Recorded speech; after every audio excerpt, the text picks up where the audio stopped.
For the Dumb People, episode 7. I quit saying season 1 because obviously I'm going to forget when I actually began. And I know it's once a year, give me crap, but I'm just going to stick with episodes. For those of you who do not know how to change the four-wheel drive modes on your four-wheel drive vehicle, this video is for you. Now, this is the stick shift for a manual transmission, which has nothing to do with the shifter down here, which is for four-wheel drive. You're obviously going to be in two-wheel drive or four-wheel drive, depending how you bought your vehicle. So let's just go for drive. Usually what people think they have to do is stop and then put it into gear. I mean, the correct four-wheel drive. I'm in two-wheel drive right now, and it's winter here in Canada.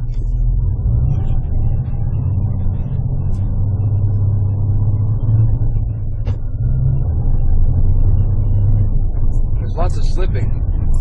I have what's called a select track transfer case. You have two-wheel drive, you have four-wheel drive part-time, four-wheel drive full-time, which are both 4 high.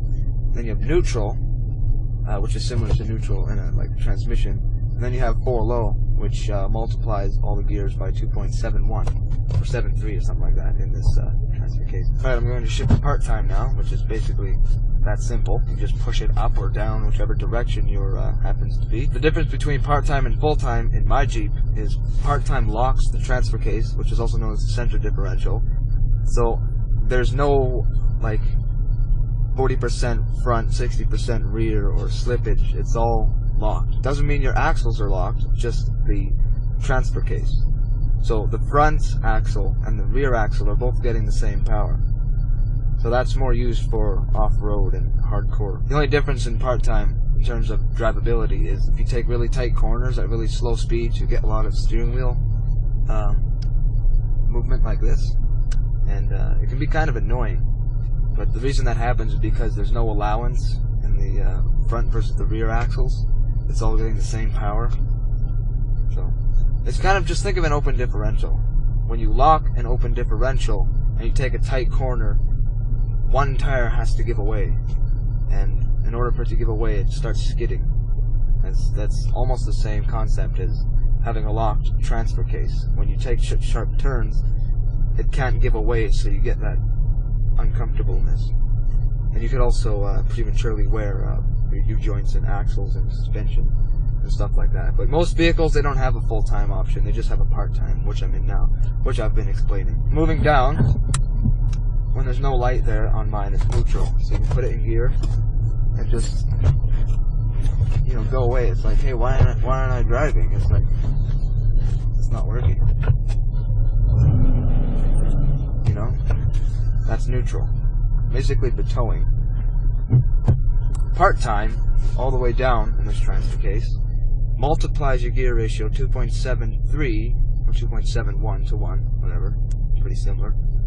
And there's an immense difference. Used for crawling, going really slow, you don't want to stall the engine, you need lots of power to get over a big rock, or you're pulling out a tree stump, something like that. It's very rarely used for low, but it's there when you need it.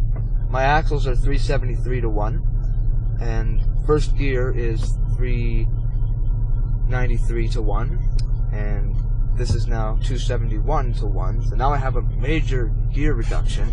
So in first, if you watch my left leg here, I just literally drop the clutch and it's still going.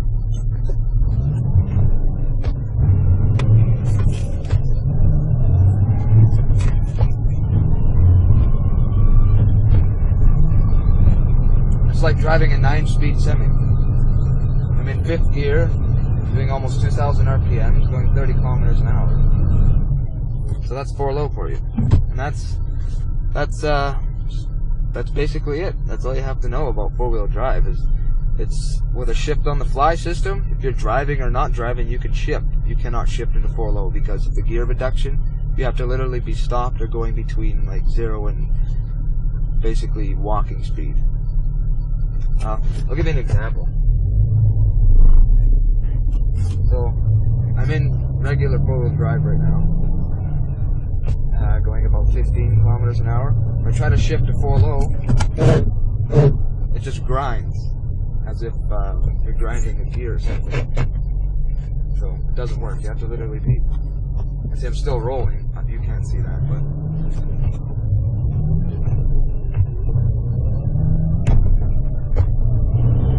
To get out of 4 low, if you're driving, say 20 kilometers an hour, still not possible. You're still grinding.